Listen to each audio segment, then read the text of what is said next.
You're listening to Maneuvering Mondays, a podcast about transforming work culture. This is the second part of the episode, and in this part, we have invited one or more guest experts to share their best advice to Marie from Zebra Apps. Okay, and your hosts today are AK and Ivana. And today we have invited Laurence Paquette as our guest expert. And Laurence, you're the global head of marketing at Vestas. And you describe yourself as a queer millennial expat leader on a mission to help others find their ways in the modern workplace. And that is a great profile for this show. So I was hoping you could tell us a bit more about yourself before we start. Yeah, sure. Thank you so much, and thank you for inviting me. So as you said, my name is Laurence or Laurence, depending on how you want to say it. I'm originally from Canada, but I live in Denmark, and I've been an expat for 17 years now. And I work in a very large company, 30,000 people, where I head marketing. And even though I love where I work and I love what we do, I am struggling to understand how the workplace will adjust to newer generations. So I've made it my mission to make it a little bit less stiff. I work in a very conservative industry that is very male-driven, male-dominated. And, most people wear suits and you have to act and behave a certain way. So I'm a queer millennial expat leader, and I'm trying to make it a little bit easier for everyone to find their place in the corporate world. So that's what I do. That's awesome. And I'm personally really excited to have you on the show because I've been following you on LinkedIn for a while. And like every time you write a post, I'm like, yes. So it's really exciting for me. I'm like, ooh. Same. Thank you both. There's a lot of things we do well in the corporate world, but there's a lot of things we can improve. And also, I think it's important to showcase that people in leadership position and executives don't have it all figured out. We are still trying our best to figure out what we're doing, and we're not the most intelligent people. We just we're at the right place at the right time, and we worked hard to get where we are. So, oh, I love that. That is exactly the theme of this entire book. So that's so great. Yeah, and also I think Marie does need a little bit of advice on how to navigate in her workplace. So it's awesome to have you here as the guide of the day. Laurence, before we start with all the questions, maybe in your own words, could you recap for our listeners what happens in this piece of the story? Yes, I'll try my best because a lot happens. So if I forget anything, please, you can add it afterwards. But I think the way I look at what happens is basically Marie continues to work with the organization and dives deeper, and then decides, well, after Jenny asks her for help, she decides to really go in and help Jenny with the engineering team. Because there's a lot of issues. There's software issues, there's customer dissatisfaction, there is also employee dissatisfaction, pay disparity, and so on. So she decides to go in and help Jenny. And then many things happen, but it's clear that Marie questions Jenny's leadership approach. And she also questions the leadership style of both Jenny, but also Natalie, the CEO. And all of this leads to Marie pushing for mitigating the pay disparity issue, which was a great intent on her part, but that leads to this mutiny and this uproar of the engineering team, and it leads to Marie basically passing out and going on a short sick leave. And I think that's the main part of what happens. And then, of course, there's two other parts to that afterwards. First, she meets during her weekend with the UX person who left the company, Jason, and asks him if he wants to return. And then she also contacts her boss, Mark. Well, actually, she first talks to Jacques, wasn't it Jacques? Yes, I believe it's Jacques, in charge of sales, and then talks to Mark and talks to Natalie and tries to come back to work a little bit faster than Mark wanted to. And it's clear at the end that Mark is really trying to protect her, not undermine her, but protect her. That would be my very short summary of what happened. I think that's a great summary. That's actually getting all the dynamics in there in one go. That's great. So when you were reading this, was there any dynamics or methodologies or theories that kind of jumped out of you that you wanted to apply to the situation? Yeah, there were, but actually, and the way when I was reading it, first I read it and then I read it the second time just to make sure that I would also take some notes. I think before I answered that question specifically, I think that when I read it, I saw that the narrative was touching on different themes, right? There's workplace dynamics, there is leadership and management issues, there's software development challenges, and there's also a lot about personal relationships, right? So there's a lot of different layers and a lot of different aspects to the story that we can dive into. But if we go more to your question, and I think for me reading through this, it's clear that the first thing that jumped to me was the leadership issues that they're facing. A lot of leadership issues at all level, at the CEO level, at all the CEO's direct reports seem to have some level of leadership issues.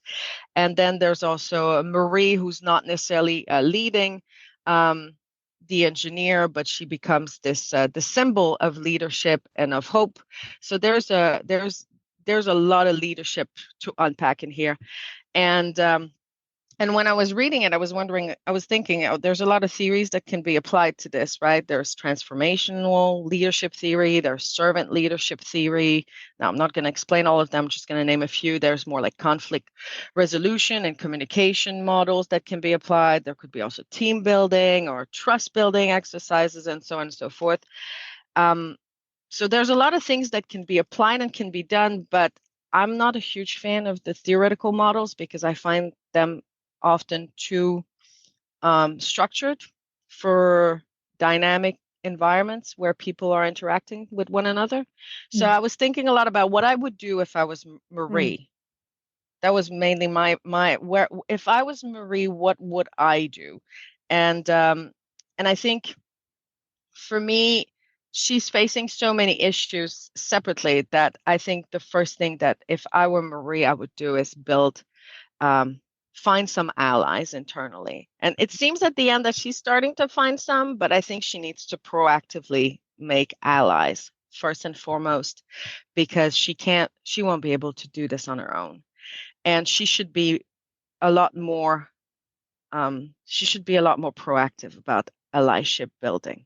I think that is a great point. And I do think that previously we've seen some of Marie's colleagues from her team kind of offer help, but Marie has never actively tried to build like a support team around her.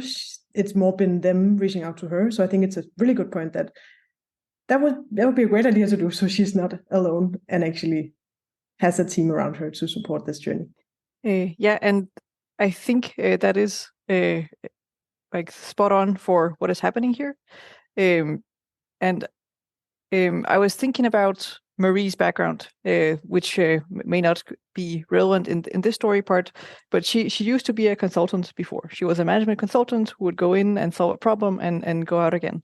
And this is her first position where she's actually in a leadership role. And as a consultant, it's a little bit different trying to solve a problem rather than being in a company, being in an ecosystem. But also there's an aspect of if you have an organization, we have a formal way of how things should work, and building allyship around a cause is a little bit outside of the lines. So my question to you, Laurence, is shouldn't it be sufficient to follow the corporate governance, or to which degree do we need to kind of find that support outside of the formal structure? Yeah, that's a good and that's a fair question. I think in theory, the corporate structure should be enough, but I have not worked yet in a place where it was, because at the end of the day, we just work with people, right? And so, and people, although respect rules, people gravitate towards one another, right? So people build relationship and networks and allyship, and that usually takes over the model and the governance in most cases. So I think even though corporate structure should be enough, it's usually not enough. And I think that most people that are successful in leadership and in change management will have a good strategic, political, and stakeholder management flair.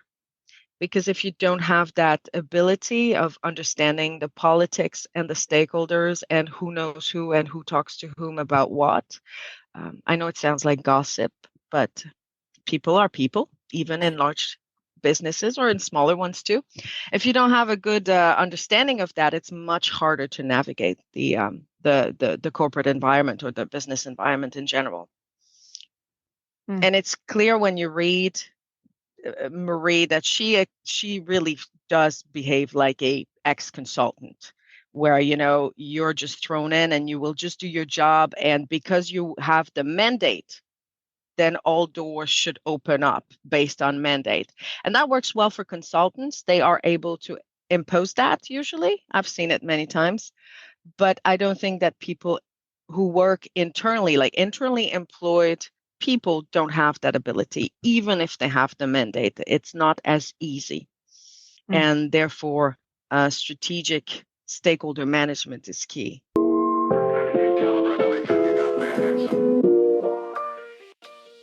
I kind of want to dive deeper into the story itself. So we have the situation with the pay disparity. And you mentioned that Marie tries to address it, and it's with the best of intentions. But if you were Marie in this situation, would you have handled it differently? So the pay disparity is a huge issue, and it needs to be solved 100%. Now, how to communicate that it has been solved and how to talk about it is probably what I would have done differently. So I'm not in favor of people taking pay cuts either, because I find that it's not a great signal to the organization.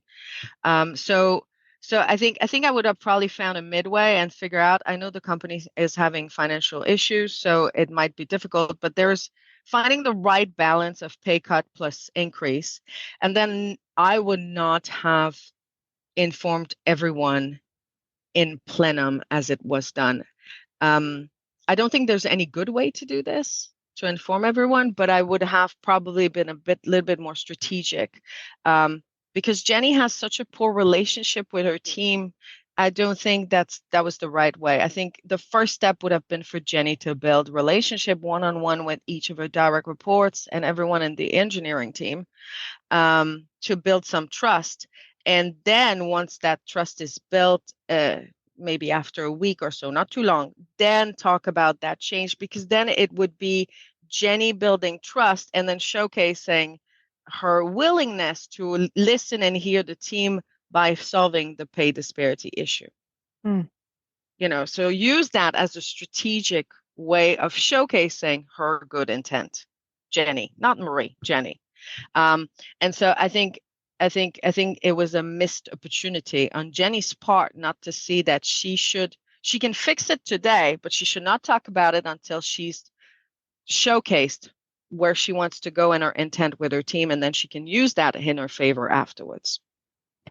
I think that's an excellent point. And I'm also curious about Jenny's role in this in general, because what we know about Jenny is that she used to be a developer herself, and then she got promoted through, you can say, the engineering ranks to a manager, and now she's the VP of engineering. And at least in this company, she's having a hard time figuring out, well, how do I make an engineering department run? And I was curious if you've ever met a Jenny type in your work life, and how could she become a better leader? Yeah, I've met many specialists to become people leader, right?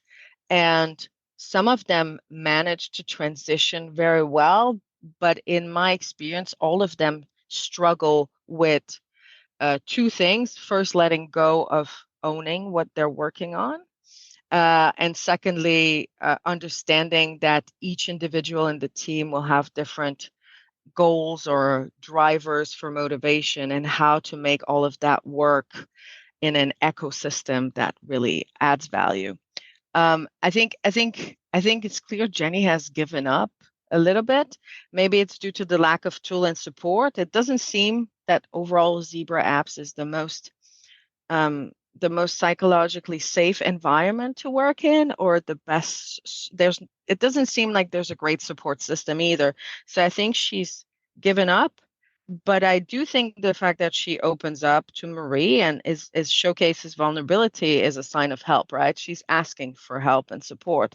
So that means there's actually room to make drastic changes, because there is no better time to do those changes than when someone asks for help. I also think everybody's so miserable in this company. I'm very surprised they don't talk more to each other, because being so miserable and the culture being so difficult to work with, it almost feels like there is so much potential to change everything at once and do a proper intervention on the whole business, because everybody agrees that it's not working.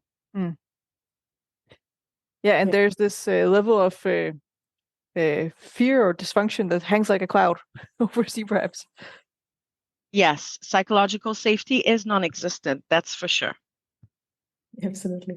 Yeah, I think you really had some good points there around promoting specialists, and I can just wanted to share like a personal reflection that I used to be a specialist and was promoted into leadership, and I can 100% relate to what you said, especially about the hard part is really to let go of the details of what you're working on, and having that control of what's going on, because you need to delegate. And I think that was at least really hard for me, so I totally relate to that. So I think it's a very human, or like what Jen is experiencing is, as you say, quite common probably for that type of position. And I also think this is the first time in the story, or at least one of few times where we actually Marie has a few breakthroughs in this section, and Jenny opening up and asking for help is one of them.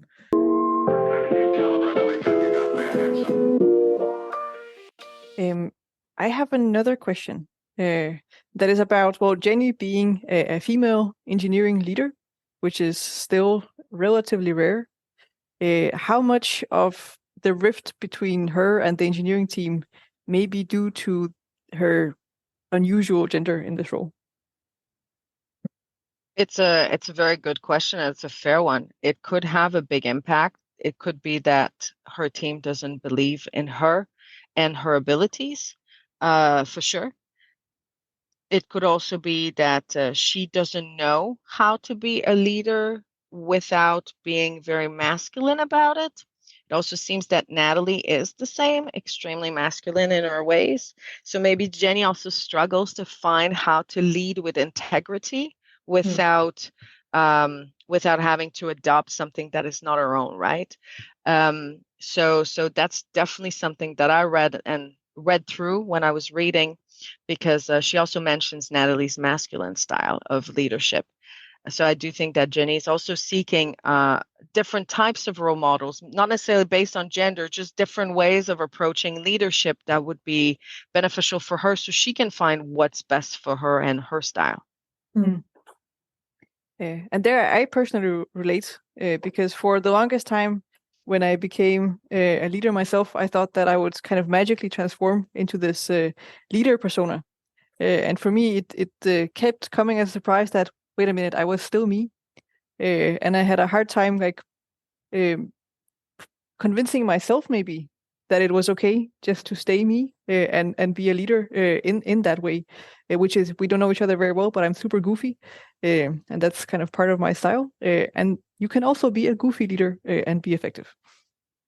I can totally relate to what you said. When I became a leader a few years back, or at least I got my first small team of 2 people to start with, I really thought I had to be hyper serious. And I'm a very hyper friendly person who talks about everything. And I really get quite personal with everyone. I just don't see the difference between work and personal life much. So I just get very personal. But when I took on that job, I completely changed and became extremely rigid and cold. And I tried for 3 months, and it was a horrible 3 months. I did not enjoy it. I lost one of the 2 employees. They left. So, and I was really trying to be a leader with a personality that was completely different. And it took me quite a while to realize that I could actually assert credibility and authority while being also very friendly and fun. And that's also because, like Jenny or like you, I haven't seen many role models of that. Most of the leaders that preceded me have been suited men who did not talk much about their personal life and did not share much. And so I felt that I had to do that. And it's been great not to do it. I'm a much better leader just being me. And I think it's important that people can find a way to lead without having to be in a certain mold. That's also where the generation part comes in. I think, as you talked about, that I don't think that, at least when my daughters enter the workplace, I actually don't want them to have to fit into a mold. I want them to be able to be who they are and bring that to their workplace. Exactly. And I think it will change. I think it will change for Zebra apps, but I think it will change also in the real world. Probably slower in the real world than in Zebra apps. Actually, I think we probably need a few more years and a larger proportion of younger people actually imposing this, because we're not there yet. There's still like conventions that need to be respected, and I can still see people that play the game, that wear the suits, that do the right thing, that did the consultancy first, then wear their suits, come into work, and do all the right things, get promoted way faster. Not necessarily for their results, but just because they play the game the right way, and that game has to change, and it will. I think in this piece of the story, we also read about their CFO search. Yes. And this is another area where they're kind of they're meeting all these suit people and not quite finding the right match. And I think, at least in my experience, a lot of kind of CFO candidates have had that traditional career. And how would you find a CFO that's not a standard suit person? I would look at other startups. I would just look at other SaaS companies and startups, and I know the company is not the greatest place, but find someone that's willing to might be not as qualified, but then has the right personality and experience, and then bet that they can learn on the job.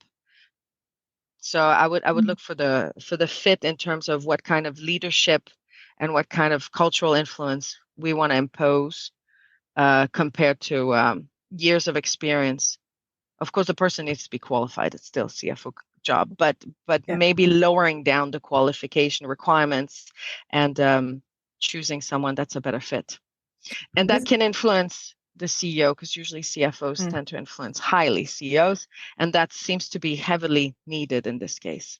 And this is interesting, because this actually happened. I just recently came back from maternity leave, and I was in this group of moms during that leave. And one of the other really cool women in that group, she actually got headhunted for a CFO position while she was on leave. And she didn't have any, that would be her first job in that place in the hierarchy. And I think the company who headhunted just wanted her for the cultural fit, and they believed that she could grow into that role. So I think there's hope. Just to share a positive story. Yeah, I know a couple of people that have done that. They worked in a different thing, or they worked in strategy or merger and acquisition, and then they were suddenly recruited in a smaller company as their CFO, because they were looking for a young female, especially leader. So exactly. Not that not in the case of Zebra apps, I'm not sure the gender matters at all, but just a different type of leadership and personality. So it's a good fit, and it can help and potentially role model for some of the others how to lead their teams.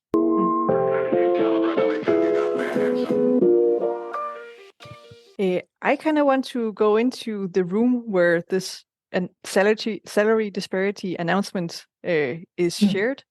and where water bottles start getting thrown at Marie and Jenny. Laurence, if that was you in that room, what would you have done if you were on stage?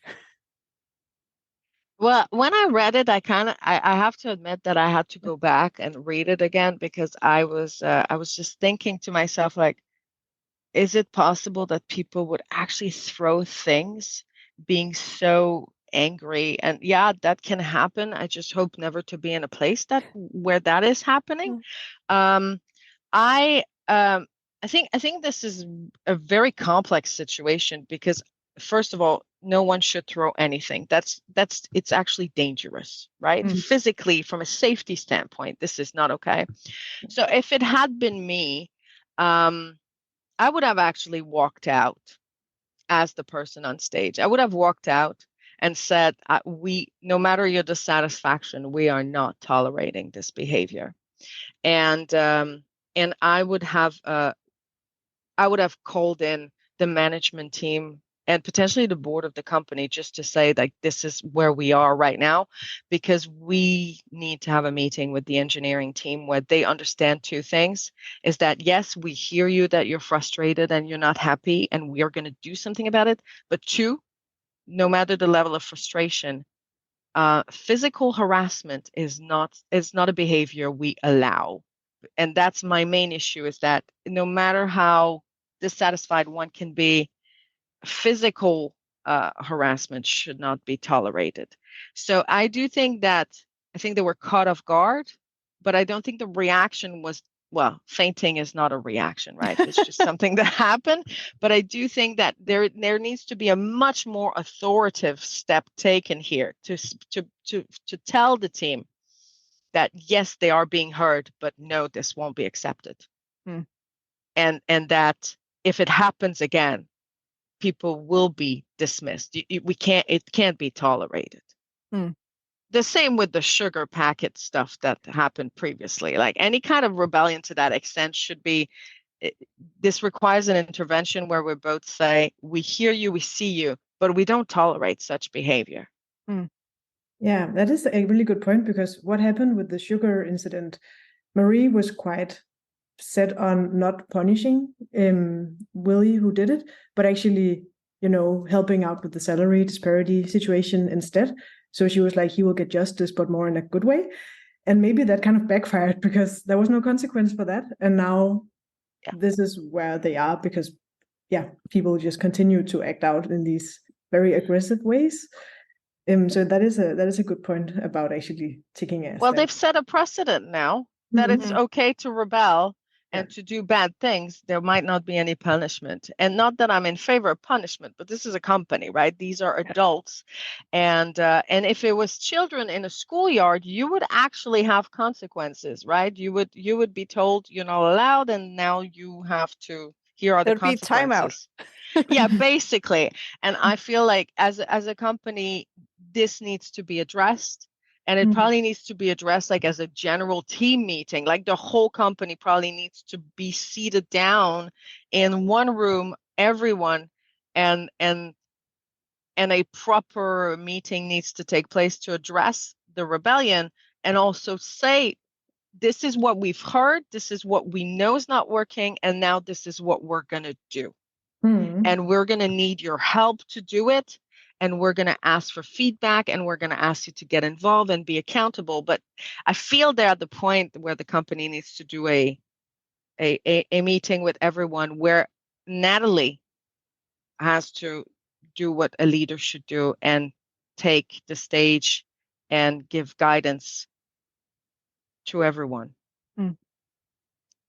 I think that's a good point. And what happens shortly after the water bottles come flying is, as we know, that Marie faints, and Jenny kind of disappears.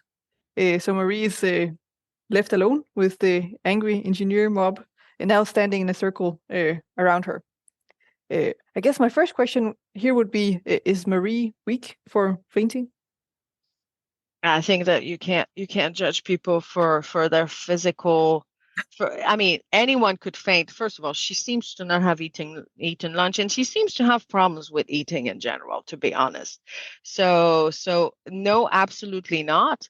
And I can't judge someone for their physical and emotional reaction such an uprising, because I don't know her past, right? This could also remind her of something that happened in the past and be a trigger for her in all sorts of ways, right? So absolutely not. It's a shame that she fainted, because she might also feel weak for it, and that's more what's the issue, right? It's more about her feeling weak. She shouldn't feel weak for it, and no one should consider her weak for it. Yeah, I also kind of want to double click on her trouble with eating in general. What do you make of her trouble with eating, and how does it relate to the state of zebra apps?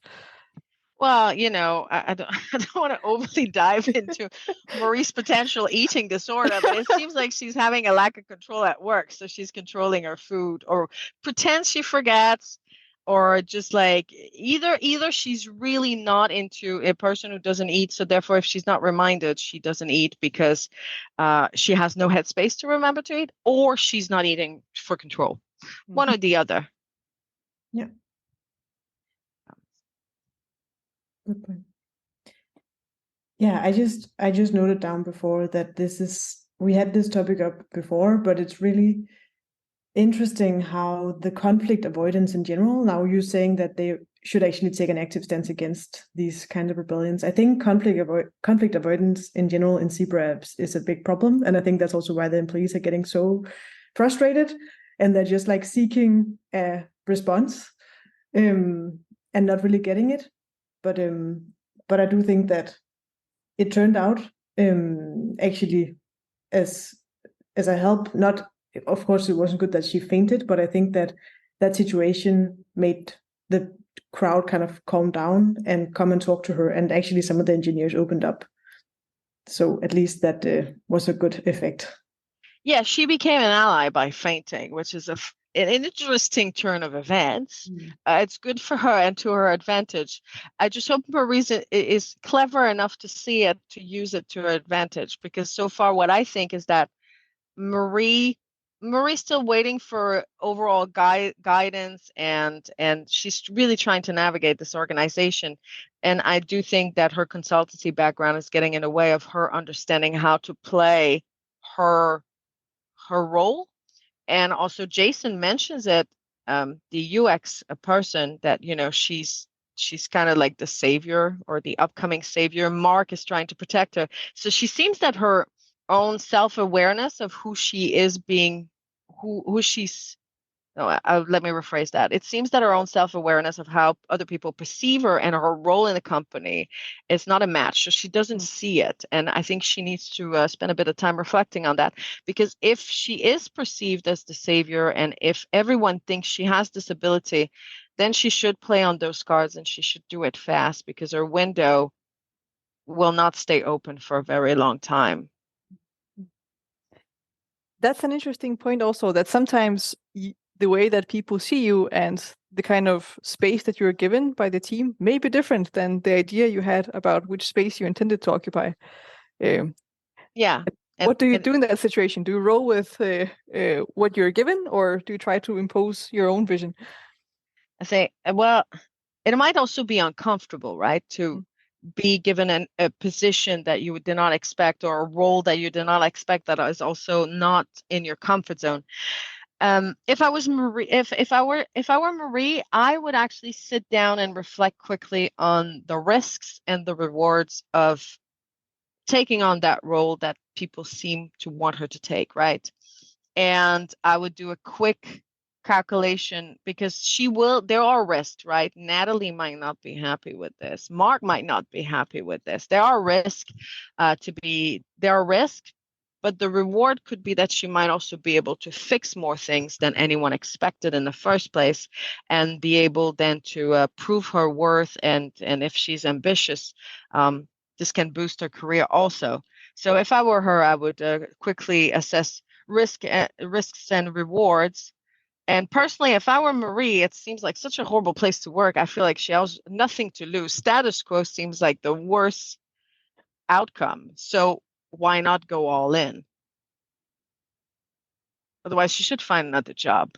Like, this doesn't seem like a very good place to be. And that's also an interesting observation in the sense that Jason, who already left the company, is now coming back to this dysfunctional place that he left. Why do you think that is? It's a good question. When I was reading it, I was like, I don't understand the motives here. I do.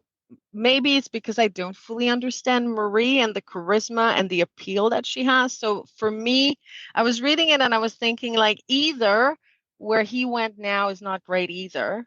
And then he realizes that he might have better influence and opportunities if he goes back to Zebra. Or maybe it's because he really believes that Marie can do a turnaround and that they can shape Zebra into the company that they want it to be.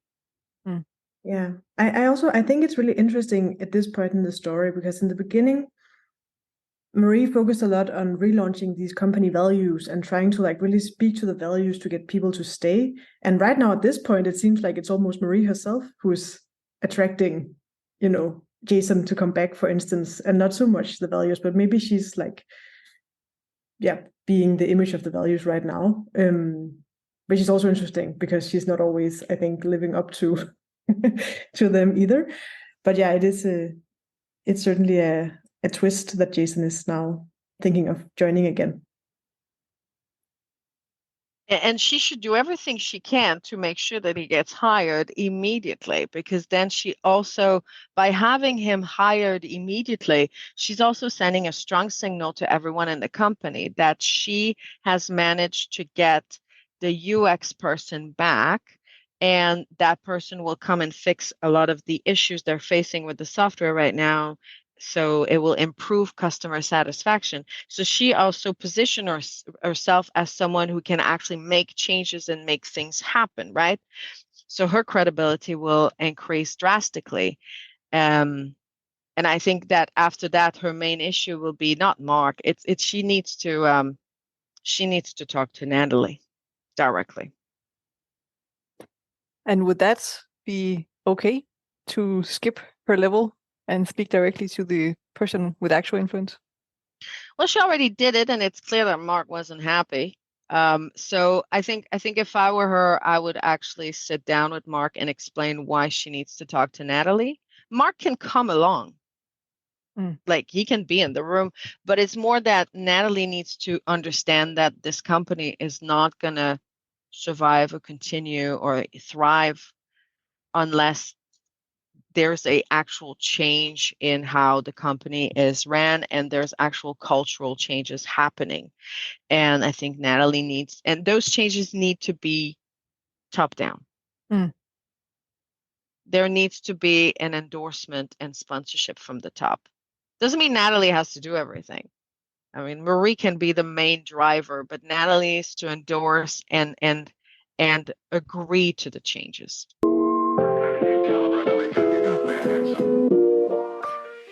I'm also thinking about the role that Jacques plays here, who is the VP of sales, but is very much invested in fixing the quality issues of the software.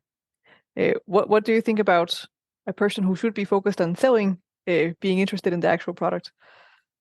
Well, I think it makes sense that he reached out. And I mean, if the product is of poor quality, he can't sell. So, I mean, he's not reaching out to fix the company. He's reaching out so he can continue to sell, meaning, which is his job. So that's fine.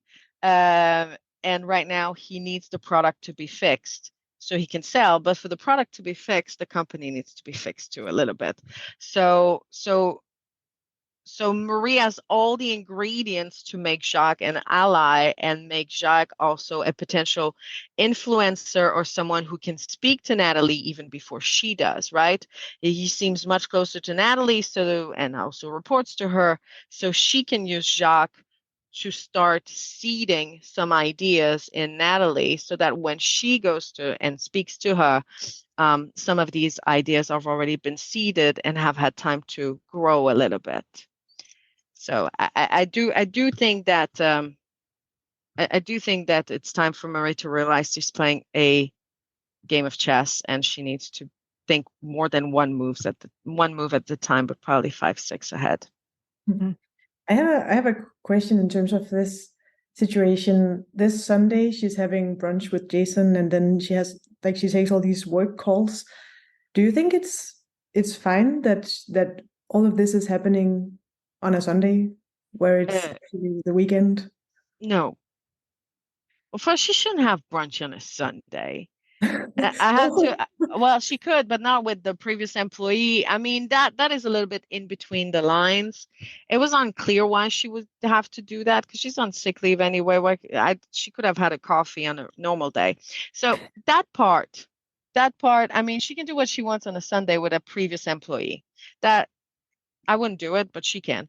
But the rest and all the calls. I mean, I don't see why Jacques had to call and why it had to all happen on a Sunday. I find that very invasive and a very poor signal of work-life balance and company values. If something like if there was a cybersecurity attack, then I agree. Then any day, anytime. If someone is injured, like there are life and death situations, there are crisis situations, but there's no crisis here. So I just thought that was poor judgment on everyone's part. Mm-hmm. And there is this funny dynamic where they're all calling each other more or less at the same time, as if they're sitting waiting for each other's calls this Sunday morning. Yes, and it feels like this is part of the culture of the company. Like no one talks to we don't talk as a group. We all do play the messenger, and that's where they need to have a proper management team sit down. Let's talk about what's going on and not play messenger because that's a very dangerous game to play. I want to dive into the last bit, which is Marie talking to Mark. Mm-hmm. And throughout the whole story, it's unclear where Mark is at. What is he trying to do? His feelings are hurt a lot. But here, it seems like he actually is looking out for Marie. And my question to you is that part of a leader's job is to take, you can say, personally care of your employees? It is, and it's good to protect them and to be the gatekeeper. But I have to say, I'm not sure that's 100% what Mark is doing because he also went around her back. He also doesn't always communicate so well, doesn't tell her everything.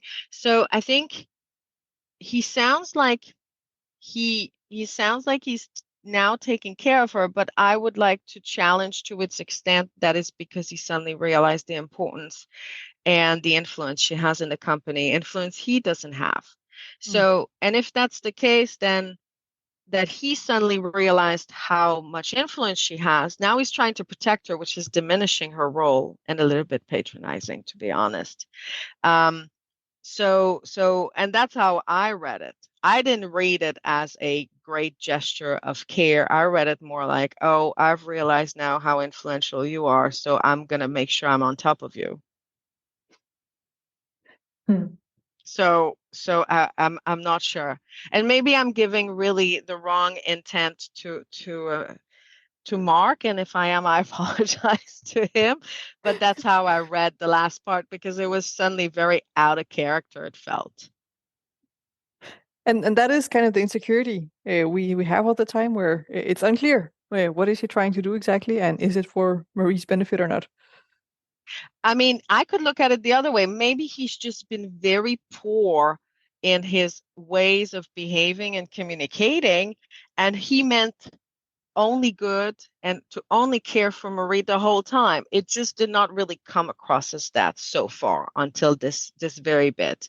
And if that's what he intended the whole time, then he really needs to have a bit of coaching on how to better showcase care and manage employees, because it does appear as a sudden realization that he's losing power, and therefore he's going to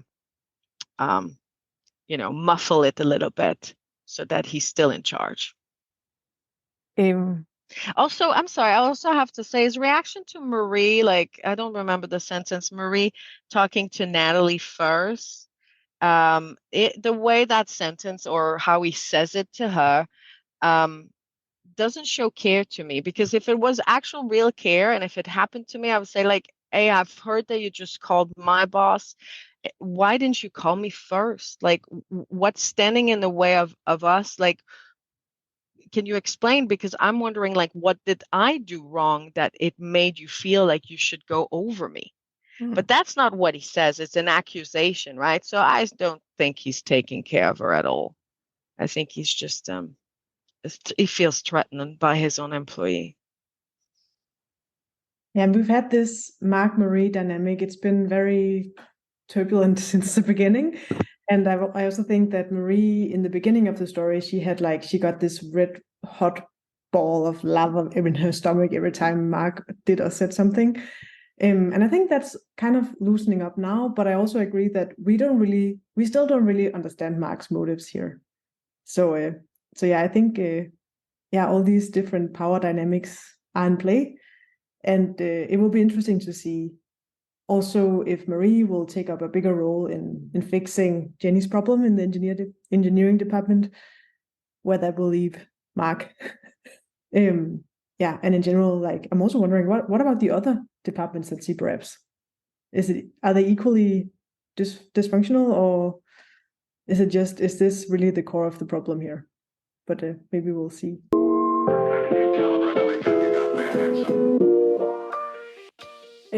And that's maybe a great segue to the next question, Laurence, is what do you think and hope happens next in the story? Well, personally, I hope Marie rises to the occasion and takes on the challenge. I actually hope she goes all in and go even beyond her own scope of work to fix this. I'm not sure she's ready as a person, or she has reflected upon how to do this enough, but I do hope that she tries. And I hope that Jason comes back and that she makes as many allies as she can. But I have some doubts that she'll succeed, because I'm not sure her self-awareness is good enough yet. That's how I see it. That's a great way to summarize that. Yes. Should we start to wrap up? Yeah, let's do that. Yeah. So before we ask the final question, I just wanted to mention that this will be the last episode we will record in while Ivana and I are both in Denmark, because later this week Ivana will be moving to the US. Yeah, before we end, Laurence, if our listeners would like to learn more about you or ask you anything, is there any way to see more or contact you? Yeah, for sure. I'm very active on LinkedIn. Ivana mentioned it earlier. So you can find me on LinkedIn. I also have a website, which is just myname.com. So that's also easy. I'm also active on Instagram, TikTok, and any other social media. So if you just Google my name, you'll find me very quickly, to be honest. And I'm always willing to talk to anyone. Coffee, conversations online. I find it always interesting to exchange with different people. I always learn something talking to new people. So if you're interested, just reach out anytime. I might take you out on that. Okay, you do that. Well, otherwise, thank you so much for having this conversation with us, Laurence. I at least learned a lot about Marie's situation and how she could navigate here. a couple of things for me to think about in my own leadership. So thank you so much for talking us through this part of the book. You're very welcome, and thank you for inviting me. This was really fun.